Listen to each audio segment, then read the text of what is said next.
The lawyer for the homeowners association stood up and said, "Your Honor, this woman does not belong in our building. She is a public school teacher, making $42,000 a year, living in a unit surrounded by executives, surgeons, and business owners. Her presence is driving down property values." He said it like he was reading a weather report. Calm, factual, like I was a stain on a spreadsheet that needed to be removed. I sat there alone, no lawyer, no family, wearing a dress I bought at a thrift store for $12. The judge looked at me and asked if I had anything to say. Before I could open my mouth, the courtroom door swung open.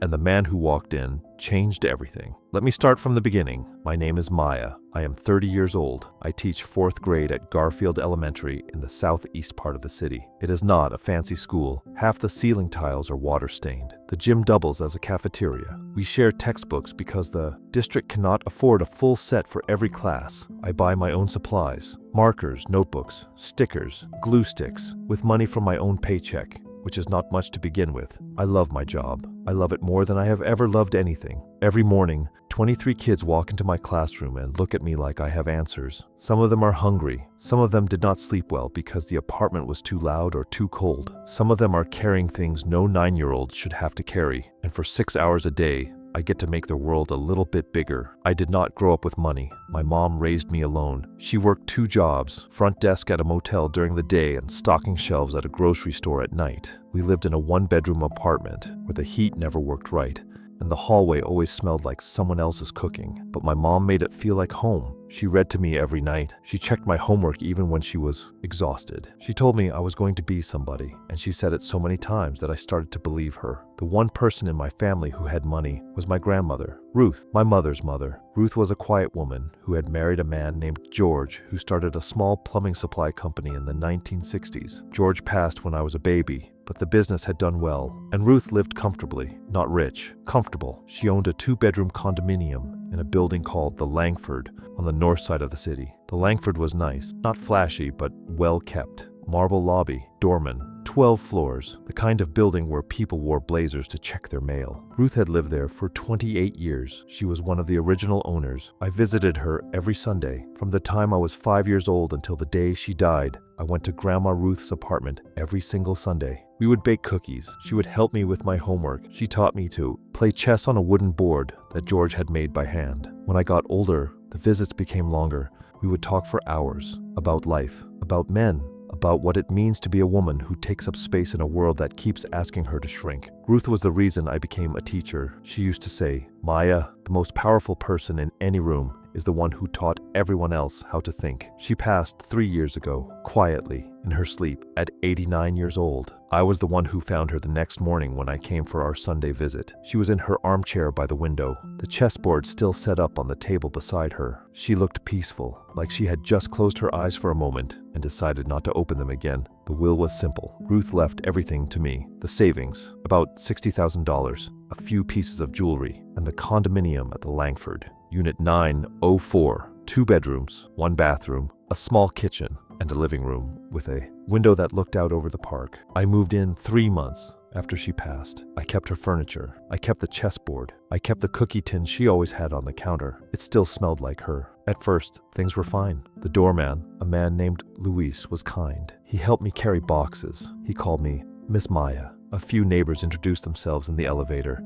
Polite smiles, small talk about the weather, normal stuff. Then the HOA found out what I did for a living. I do not know how it started. Maybe someone Googled me. Maybe Luis mentioned it. But within a few weeks of moving in, the atmosphere changed. The polite smiles stopped. People looked through me in the elevator instead of at me. I started getting letters from the homeowners association. Notices about noise complaints that did not exist. Citations for a doormat that was not regulation size. A warning that my car, a 12-year-old Honda Civic, was not consistent with the parking garage standards. The parking garage standards for a building where I owned my unit outright. Then came the real move. The HOA board, led by a man named Gerald Ashworth, a retired investment banker who had appointed himself president 3 years running, called a special meeting. The agenda had one item, a new rule that would require all unit owners to demonstrate financial compatibility with the building. Specifically, owners would need to show an annual income of at least $150,000 or maintain liquid assets of $500,000 to retain ownership. $150,000. I made 42. The rule was not written for the building. It was written for me. I went to the meeting. Gerald sat at the head of the table with 6 other board members. They were all men over 50. They all wore watches that cost more than my car. Gerald explained the new rule like he was doing the building a favor. Property values are our priority. We need to ensure that ownership reflects the caliber of this community. I raised my hand. What happens to owners who don't meet the threshold? Gerald smiled. They would be given a reasonable period to sell their unit at fair market value. And if they don't sell, then the board would pursue legal remedies. Legal remedies. He meant they would sue me out of my grandmother's home. I said, this rule was written to remove me. Everyone in this room knows that. Nobody said anything. One woman on the board, a surgeon named Dr. Pratt, looked down at her hands. She knew. They all knew. The vote passed 6-1. Dr. Pratt was the only Tonyu. 2 months later, the HOA filed a lawsuit against me, seeking a court order to force the sale of my unit. Their attorney was a man named Lawrence Beck from a firm that handled corporate real estate disputes. His hourly rate was probably more than my weekly paycheck. I could not afford a lawyer. I called the teachers' union. They said it was a personal property matter, not a labor issue. I called legal aid, 6-month waiting list. I called 3 private attorneys. The cheapest retainer was $8,000. I had $2,000 in savings, so I went alone. The first hearing was humiliating. Beck presented the HOA's case like it was an open and shut matter. He argued that the financial compatibility rule was within the board's authority. He argued that my inability to contribute to building improvements made me a liability. He used the word liability 4 times. I tried to argue that the rule was discriminatory. The judge said I would need to present evidence at the full hearing, which was scheduled for 6 weeks later. I went home that night and sat on Ruth's chair by the window and looked out at the park and thought about selling. Just for a moment. Just long enough to feel the weight of what giving up would feel like. Then I looked at the chessboard. Ruth never let me quit a game. Even when I was losing badly, she would say, "You have not lost until you stop thinking. Keep thinking, Maya." So I kept thinking. I spent the next 6 weeks building my case. I pulled every HOA meeting minute from the past 5 years. I found that the financial compatibility rule had never been proposed before I moved in. I found emails, forwarded to me anonymously by someone I suspect was Dr. Pratt, where Gerald wrote things like, "We need to address the teacher situation before it affects resale values. And if she won't leave voluntarily, we make it uncomfortable." I printed everything. I put it in a folder. It was not a legal strategy. It was just the truth, organized. The day of the hearing, I showed up early. I was wearing a navy dress I had found at a consignment shop. It was the nicest thing I owned. My hands were shaking so badly, I had to sit on them. Gerald was there with his wife. Beck was there with a paralegal and 2 bankers' boxes full of documents. 3 other board members sat in the gallery, all of them in suits. That probably cost more than my monthly rent used to be. The judge entered. She looked at both tables. "Ms. Williams, are you representing yourself?" "Yes, Your Honor." "And you understand the nature of this proceeding?" "Yes, Your Honor." "They want to take my grandmother's home." Beck objected. "Your Honor, that is a mischaracterization. We are seeking enforcement of a legitimate HOA regulation." The judge nodded. "Noted. Proceed." Beck went first. He laid out the case methodically. The rule, the vote, the authority of the board. He made it sound clean and procedural, like they were adjusting a budget line item instead of evicting a woman from her dead grandmother's apartment. When he finished, the judge turned to me. "Ms. Williams, your response?" I stood up. I opened my folder, and before I could say a word, the courtroom door opened. A man walked in, tall, gray suit, the kind of presence that makes a room shift without anyone understanding why. He walked straight to my table, set down a leather briefcase, and said, "Your Honor, I apologize for the interruption." Nathan Cross, appearing on behalf of the defendant. The gallery stirred. Beck looked up. Gerald leaned forward. "Nathan Cross. If you do not know that name, let me explain." Nathan Cross was the founder and CEO of Meridian Technologies, one of the largest software companies in the country. Forbes list, TED Talks. The kind of man whose net worth had more commas than most people's phone numbers. But 22 years ago, Nathan Cross was a 9-year-old boy sitting in the back row of a 4th grade classroom at Garfield Elementary. Not my classroom, Ruth's. My grandmother taught 4th grade at Garfield for 31 years before she retired. Nathan was one of her students in 1997. He had told this story in interviews before, though I had never heard it until later. He was a kid from a rough neighborhood, bad home life, falling behind in school. Ruth stayed after class with him every day. For an entire year, she taught him to read, not just the basics. She gave him books, real books, and sat with him until the words made sense. She told him he was smart. She told him he mattered. She told him the same thing she told me. You have not lost until you stop thinking. Nathan never forgot. When he found out what was happening, and I still do not know exactly how he found out, though I have my suspicions about Dr. Pratt, he did not just hire a lawyer. He did not just offer to help. He did something else entirely. He looked at the judge and said, "Your Honor, before I address the legal arguments, I want to disclose a relevant fact. As of 9 o'clock this morning, I have completed the purchase of the Langford building, all common areas, commercial spaces, and the HOA management contract. I am now the majority stakeholder in this property." The courtroom went dead silent. Gerald's mouth opened. Nothing came out. Beck stood up. "Your Honor, we were not made aware of any change in ownership." Nathan turned to him. "The transaction was finalized this morning through a holding company. The previous management group accepted the offer last night. I have the paperwork here, if the court would like to review it." The judge took a moment. "Mr. Cross, are you saying you now control the Homeowners Association?" "I am saying that the entity that filed this lawsuit no longer has the authority to pursue it. As the new majority stakeholder, I am withdrawing the complaint, effective immediately." He paused.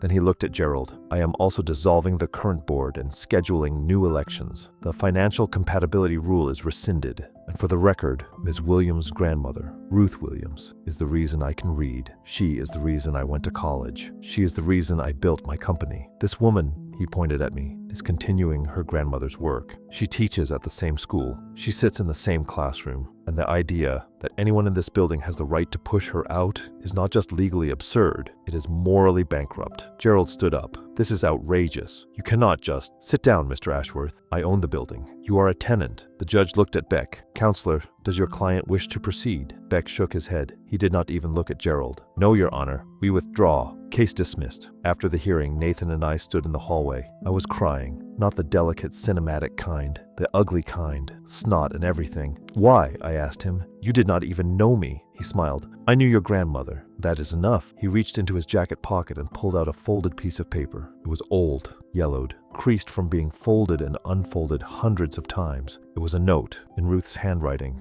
It said, "Nathan, you are smarter than you think. Do not let anyone tell you otherwise. Keep reading. Mrs. Williams, she gave me this in 1997, he said. I have carried it every day since." He put it back in his pocket. "Take care of that apartment, Maya, and take care of those kids at Garfield. The world needs more people like your grandmother, and more people like you." He shook my hand and walked away. I went home. I sat in Ruth's chair. I looked at the chessboard, and I said, "You win, Grandma. Again." I still live at the Langford. The new board elected Dr. Pratt as president. Gerald sold his unit and moved. I do not know where. I do not care. Louise still calls me Miss Maya. I still buy my own school supplies. I still drive my 12-year-old Honda Civic with the check engine light on. And every Sunday I sit in Ruth's chair by the window, set up the chessboard, and play a game against nobody. I always lose, but I never quit, because Ruth taught me that the most powerful person in any room is the one who refused to leave it. If you are listening to this, and someone is trying to push you out of a place where you belong, a job, a home, a family, a room, do not move. Plant your feet, open your folder, and wait, because sometimes the people who believe in you show up exactly when you need them, and sometimes they have been carrying a note in their pocket for 22 years, just waiting for the moment to use it. The judge asked me a simple question. "Mr. Medina, what is your current address?" I did not answer. I could not, because the truth was something I had spent 9 months hiding from everyone. My kids, my ex-wife, my boss,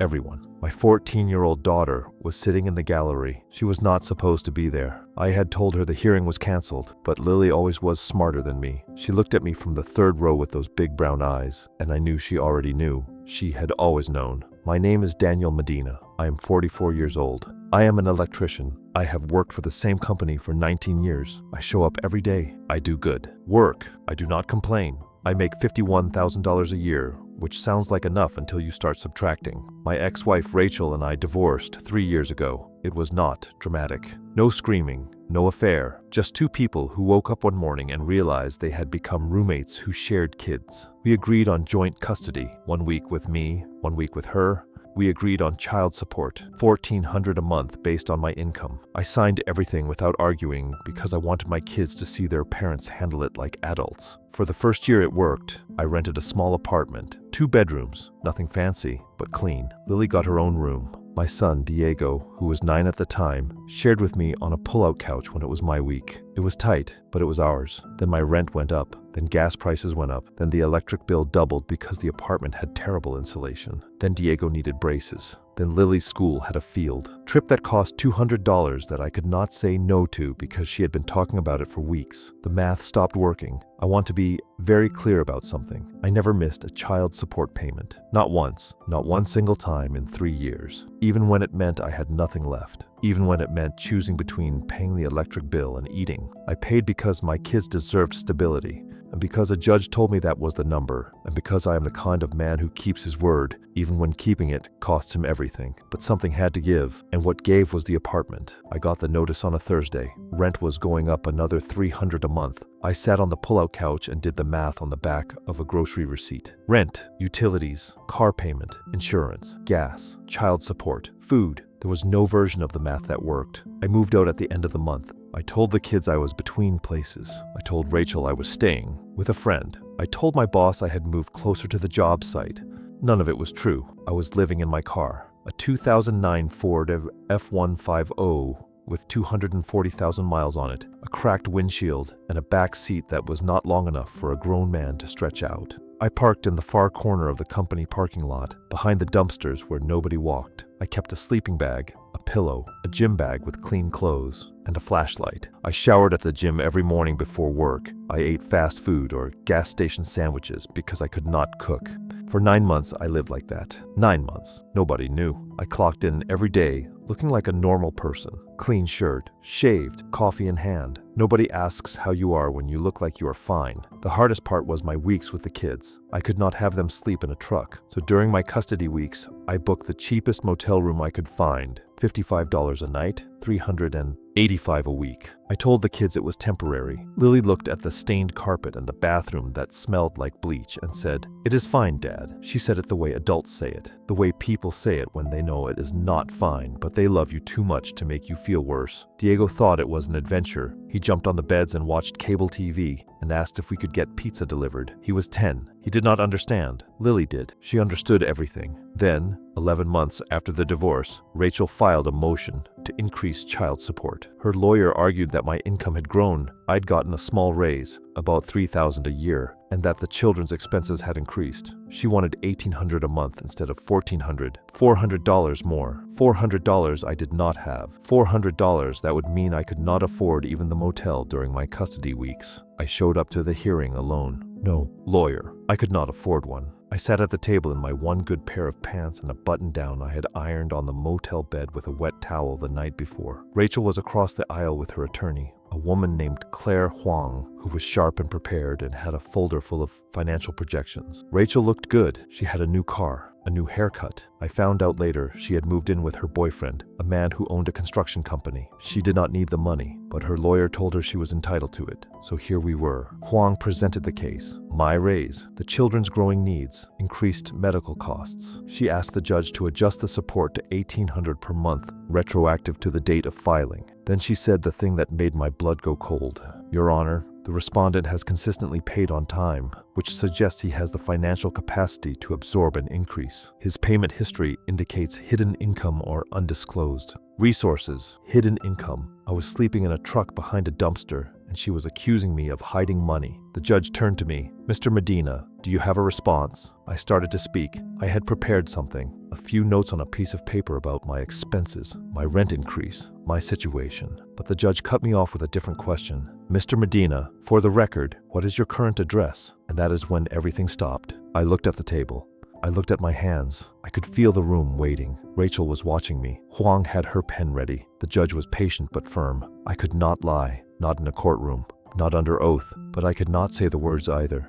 because saying them out loud would make it real in a way I had been running from for 9 months. "Mr. Medina?" And then a voice came from the gallery. "He lives in his truck." Everyone turned around. Lily was standing up, 14 years old, wearing her school uniform, backpack still on one shoulder. She had come straight from school. She was not supposed to be here. I had specifically told her the hearing was rescheduled. She must have looked up the docket online. "That is the kind of kid she is. He sleeps in his truck in the parking lot at work," she said. Her voice was shaking but clear. "He has been doing it for 9 months. He did not tell anyone because he did not want us to worry. He did not want Mom to use it against him in court." The courtroom was dead silent. "He never missed a payment," Lily continued. "Not once. He gave up his apartment so he could keep paying. He eats at gas stations. He showers at a gym. On his weeks with us, he spends every dollar he has on a motel so we have a bed to sleep in. And he irons his shirt with a wet towel because the motel does not have an iron." She reached into her backpack and pulled out her phone. She held it up. On the screen was a photo she had taken through the school parking lot fence. My truck,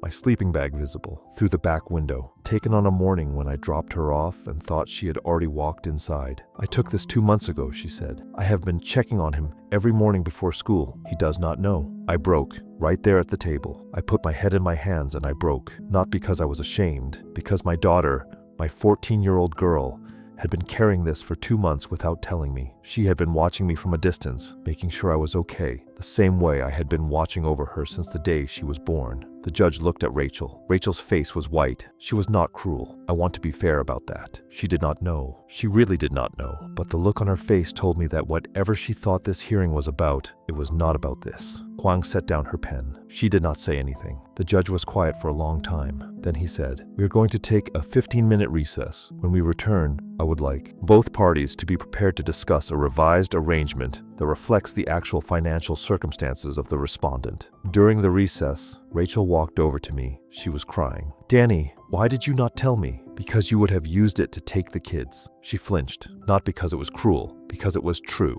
and she knew it. When the judge returned, he did not increase the support. He reduced it to $1,100 per month temporarily, pending a reassessment in 6 months. He also ordered Rachel's attorney to stop characterizing Daniel's payment consistency as evidence of hidden income. Then he looked at me and said something I will carry with me forever. "Mr. Medina, in 20 years on this bench, I have seen every kind of parent. I have seen parents who fight for money. I have seen parents who fight for control. And very rarely, I have seen a parent who sacrifices everything, including his own dignity, for his children. You are that kind of parent. This court sees you." After the hearing, Lily and I sat on a bench outside the courthouse. She leaned her head on my shoulder. "Dad, you are not sleeping in the truck anymore." "Lily, you are not. I already talked to Mom. You are staying in the guest room until you find a place." She agreed. I looked at her. "When did you talk to Mom?" "During the recess." 14 years old. She fixed in 15 minutes what 2 adults could not figure out in 9 months. I slept in a real bed that night. For the first time in 9 months. I did not sleep well because I was not used to it, but I slept. 3 months later, I found an apartment. Small, 1 bedroom. Lily and Diego share the room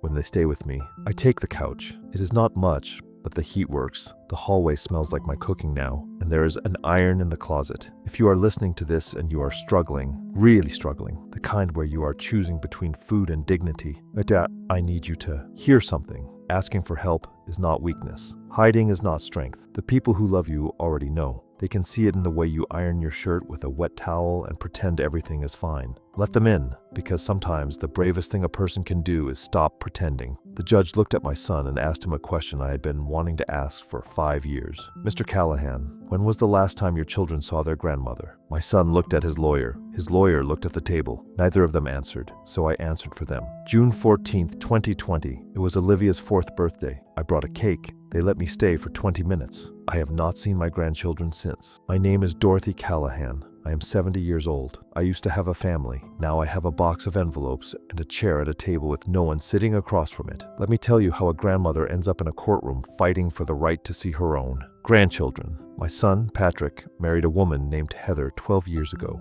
I liked Heather at first. She was energetic, ambitious. She had strong opinions about everything, which I respected even when I disagreed. She was good for Patrick, who had always been a little passive, a little too willing to go along with whatever was easiest. They had 2 children, Olivia, who is now 9, and Jack, who is 7. Those kids were my entire world. I babysat them 3 days a week for the first 3 years of Olivia's life. I changed their diapers. I sang them to sleep. I taught Olivia how to tie her shoes and Jack how to count to 20. Then 5 years ago, Patrick and Heather came to me with a request. They wanted to buy a bigger house. They needed a down payment, $200,000. I had the money. My late husband, Frank, had left me a comfortable pension and savings from his years working as a postal supervisor. Not wealthy, but enough. $200,000 was most of what I had. I thought about it carefully, and I said no, not because I did not love them, not because I did not want to help, because I was 70 years old, living on a fixed income, and I knew that giving away $200,000 would leave me with almost nothing in case of an emergency. I told them I could help with $50,000. I told them we could figure something out together. Heather was furious, not disappointed. Furious. She said I was selfish. She said I was choosing money over family. She said, "You have more than you need, and you would rather sit on it than help your own son." Patrick said nothing. He just looked at his shoes. 2 weeks later, Heather called me and said the kids were busy and could not come for their regular visit. The next week, same thing. The week after that, she did not call at all. I tried calling Patrick. He sent it to voicemail. Within a month, I was cut off completely. No visits, no phone calls, no FaceTime with the grandchildren. Nothing. I sent letters, one a week for the first few months, then one every 2 weeks, then one a month, then just for birthdays and holidays. I wrote to Olivia and Jack. I told them about my garden. I told them about the birds that came to the feeder on the porch. I told them funny stories about their grandfather. Simple things. Grandma things. Every letter came back. Unopened. Returned to sender. I started saving them. I do not know why. Maybe I thought one day someone would need to see them. Maybe I just could not throw them away, because throwing them away felt like giving up. I put them in a shoebox, a white Nike shoebox that Frank had bought his last pair of walking shoes in. The box sat on my kitchen table for 5 years. I tried everything before I went to court. I asked Patrick to meet me for coffee. No response. I showed up at Olivia's school recital, hoping to see her from the back row. Heather spotted me and pulled the kids out early. I wrote to Heather directly, apologizing for any hurt feelings, asking if we could find a way forward. The letter came back. 5 years. 5 years of silence. 5 years of checking the phone every morning, just like Harold in the last story. Though I did not know Harold and he did not know me. But we shared the same ritual, the same quiet devastation of waiting for someone who never calls. I filed a petition for grandparent visitation rights. In my state, grandparents can petition the court if they can demonstrate a meaningful prior relationship with the grandchildren, and that continued contact is in the children's best interest. I did not have a lawyer. I went to the courthouse myself and filled out the forms at a little desk near the water fountain. A clerk helped me. She was young, maybe 25. She looked at the forms and looked at me and said, "Ma'am, are you sure you want to do this? These cases are hard." "I know," I said, "but those are my grandchildren." Patrick and Heather hired a lawyer, a man named Stuart Lowe. Very formal, very precise, the kind of attorney who folds his handkerchief into a perfect square. His argument was straightforward. He said I was a toxic and controlling presence in their family. He said the decision to limit contact was made for the children's well-being. He cited my refusal to lend money as evidence of a pattern of manipulative behavior, withholding support to maintain control. He twisted a grandmother, saying, "I cannot afford to give you $200,000 into evidence of emotional abuse." That is what a good lawyer can do with the truth. He can turn it inside out until it looks like something it is not. The first hearing went badly. Lowe was convincing. Patrick sat beside him and said nothing, which somehow made it worse. His silence felt like agreement, like he believed the things his lawyer was saying about me. The judge scheduled a final hearing for 2 months later. She said she wanted to hear from both sides in full and would consider any evidence of the prior relationship. Evidence of the prior relationship. I went home and looked at the shoebox on my kitchen table. 5 years of letters, dozens of envelopes, all of them returned, unopened. I picked up the box and held it against my chest and sat in Frank's old recliner and cried. Not the kind of crying that makes you feel better, the kind that empties you out. The day of the final hearing, I arrived early. I wore a blue blouse Frank had bought me for our 40th anniversary. I carried the shoebox under my arm. Patrick and Heather were already there. Lowe was arranging his papers. Heather was on her phone. Patrick glanced at me and then looked away. He did not look angry. He looked tired. The kind of tired that comes from years of being told what to think. The judge entered. She asked Lowe to present his case. He repeated the same arguments. Toxic, controlling, the refusal of the loan. He made it sound like I was some kind of monster hoarding treasure, while my grandchildren went without. He never mentioned that I offered $50,000. He never mentioned the 3 years of babysitting. He never mentioned Olivia's shoes or Jack's counting. When he finished, the judge turned to me. "Mrs. Callahan, do you have anything to present?" I stood up. My knees ached. My hands were shaking. Your Honor, I brought something. I set the shoebox on the table. I opened it. Inside were 31 envelopes. Cards for every birthday, every Christmas, every Easter, and a few just because notes I sent when I missed them so badly I could not sleep. These are letters I wrote to my grandchildren over the past 5 years, I said. Every single one was returned unopened. I picked up the first one, Olivia's 5th birthday card. I opened it. Inside was a handwritten note and a $100 bill. I put $100 in each one. I said, I wanted them to have something from me, even if their parents did not want them to read the words. I picked up another, Jack's 6th birthday. Same thing, a note, $100. I held up the shoebox, 31 letters, $3,100 that my grandchildren never received. The courtroom was quiet. The judge said, Mrs. Callahan, would you like to read one of the letters? I picked up the last one. The most recent, Jack's 7th birthday, sent 3 months ago, returned 8 days later. I unfolded the card. My hands were trembling so badly I could barely hold it. I read it out loud. Dear Jack, happy 7th birthday, sweetheart.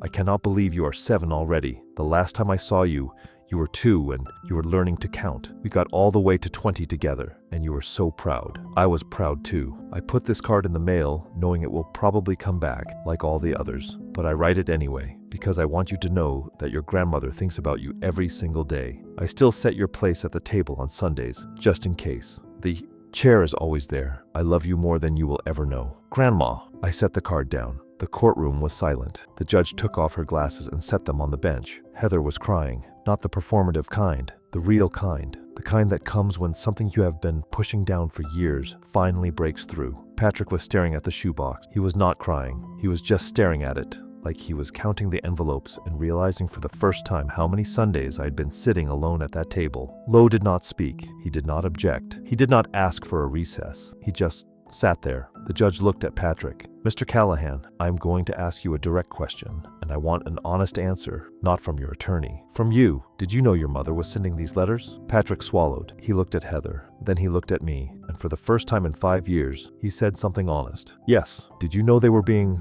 returned? Yes. And did you agree with that decision? A long pause, the longest pause I have ever sat through. No. Heather turned to him. Her face changed. Something cracked between them in that moment. Something that had been held together by silence and obedience for 5 years. The judge ruled in my favor. She granted supervised visitation every other Saturday, with a review in 6 months. She also recommended family counseling for all parties. It is not everything I wanted. I wanted Sunday dinners. I wanted bedtime stories. I wanted to teach Jack to ride a bike and help Olivia with her homework. But it is a start. It is a door that was locked for 5 years, and now it is open, even if just a crack. The first visit was 3 weeks after the ruling. Olivia walked in and looked at me like she was trying to remember something from a dream. Then she said, Grandma, you look the same. I said, You do not. You are so big. Jack held back for a minute. Then he walked over and sat on my lap and said, Can you teach me to count again? I held him so tight I thought I might break him. We can count as high as you want, sweetheart.